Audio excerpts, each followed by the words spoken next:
During natural intercourse, only a fraction of the sperm make it up to the woman's genital tract. Intrauterine insemination, or IUI, is a fertility-enhancing procedure in which washed or concentrated sperm are placed directly into the uterus at the time of ovulation. Intrauterine insemination increases the number of sperm in the uterus and fallopian tubes, where fertilization takes place. IUI is a relatively simple procedure that involves passing a fine, soft, flexible catheter through the woman's vagina and cervix into her uterus. This process might require fertility drugs or may be done without medication. IUI can be done with your partner's sperm or with commercially purchased donor sperm. There are generally 4 phases to an IUI cycle: a stimulation or monitoring phase, ovulation, insemination, and a luteal phase. We'll go into each of these in detail. Stimulation of ovulation for IUI usually starts on day 2 to 5 of your menstrual cycle. Fertility pills are taken orally and are prescribed for 5 consecutive days. Most women do not report side effects from taking fertility pills, but those who do may have headaches, hot flashes, breast tenderness, visual disturbances, abdominal discomfort, and/or nausea. The main risk of fertility pills is multiple pregnancy. If fertility pills are not effective, injections of gonadotropins may be necessary. Gonadotropins are given by injection in order to stimulate the growth of more than one follicle or potential egg. These injections will be daily for approximately 7 to 12 days.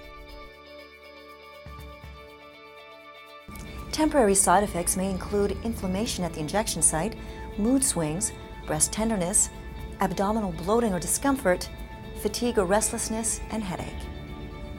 Blood tests, which monitor your estradiol and luteinizing hormone, or LH, and ultrasounds are done to monitor your response to the medication. This will determine when the follicles are mature and ready to ovulate. Ultrasounds are also done to minimize the risk of overstimulation of the ovaries and multiple births. Blood work will determine when you are ready to ovulate. If you don't ovulate naturally, a hormone called HCG will be given. Ovulation usually occurs 36 to 48 hours after this final injection. On the morning of your insemination, a semen sample is prepared by our laboratory. Millions of concentrated sperm are then passed through your cervix into the uterus using a catheter. The procedure takes only a few minutes and is relatively painless. The luteal phase is the 2-week waiting period between the insemination and the pregnancy test. Millions of sperm must travel from the uterus through the fallopian tubes to meet the egg. Many sperm will surround the egg, but only one will penetrate its outer shell. Cell division will occur as the fertilized egg travels down the fallopian tube back to the uterus. Approximately 1 week after fertilization, it will embed itself into the thickened wall of the uterus, a process called implantation. The lining of the uterus is uniquely designed to enhance the process of embryo implantation. Special secretions of nutrients assist the embryo in the process of continuing development, attaching to the uterine wall, and developing the placental cells. The embryo is now safely housed within the walls of the uterus. There is very little you can do at this point to affect the chances of successful implantation. Whether or not the embryo or embryos implant in the uterus is primarily dependent on the health of the embryo.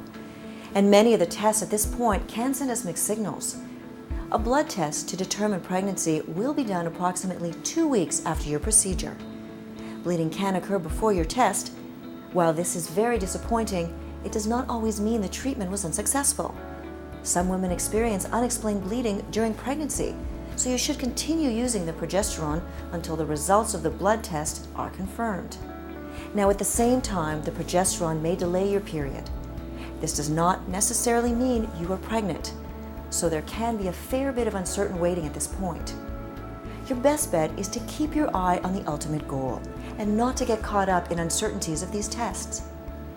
Eventually, if the pregnancy test is conclusively positive, you will continue to take progesterone supplements. If it is negative, you will stop the progesterone. It is recommended that you take a break before resuming treatment. If the pregnancy test is positive, an ultrasound will be arranged for about 3 weeks later. This will confirm the location of the pregnancy in the uterus and determine whether it is a single or multiple pregnancy. And a heartbeat should be seen at this point. Multiple pregnancy, for instance, twins, triplets, or quadruplets, is a potential risk of any fertility treatment. Multiple pregnancies carry a higher risk of premature delivery and miscarriage. Therefore, every attempt is made to avoid them. If your doctor discovers that you've produced many follicles, it may be necessary to cancel your cycle. Your doctor will discuss the situation with you if it arises, and other options will be explored. Other risks include ectopic pregnancy, where the fertilized egg implants outside the uterus, usually in the fallopian tube, and needs immediate medical attention, as it cannot develop normally there. In less than 2% of cases, ovarian hyperstimulation syndrome develops. In OHSS, the ovaries become enlarged, and extra fluid can accumulate in the abdomen, and there is a slight risk of developing blood clots. This complication requires rest, close monitoring, and may require hospitalization for intravenous fluids or the drainage of the abdominal cavity. As with all fertility treatments, the first time might not work. If your ovaries are not responding to the medication, your doctor will likely suggest stopping that cycle and trying a new protocol. This trial and error is a regular part of the assisted fertility process. It's important to expect it and keep a positive attitude in your work towards a successful pregnancy.